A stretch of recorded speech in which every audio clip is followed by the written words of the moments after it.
Well, the White House is now calling on freshman House Republicans, as both the House and the Senate still split about a possible military strike in Syria, although that question seems to be murkier with every moment. Welcome, everybody, to a brand new hour of America's Newsroom. I'm Martha McCallum. Good morning at home. Morning to you, Martha. I'm Bill Hemmer. A meeting scheduled a few hours from now.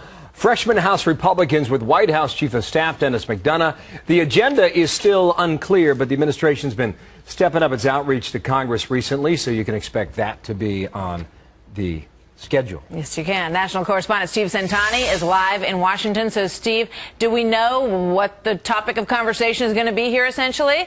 Well, not exactly, because it hasn't been put out or publicized, but Syria, of course, could top the agenda, and the looming threat of a government shutdown could also be discussed as these freshman GOP congressmen go to the White House today, this afternoon.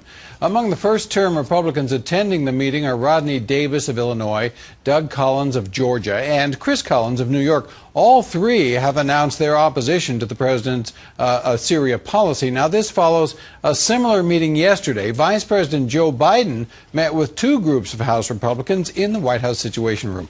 And it comes as the president has asked Congress to hold off on a Syria vote while diplomatic efforts are underway.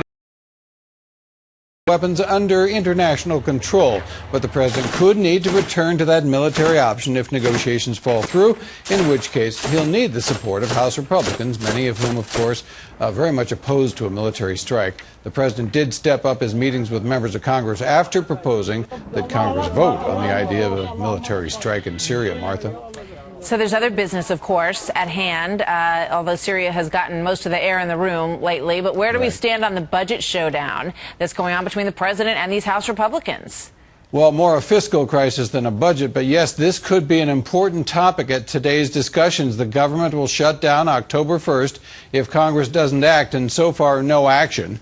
There was an attempt yesterday to move a spending bill in the House, but that was pulled after it became very clear there were not enough Republican votes.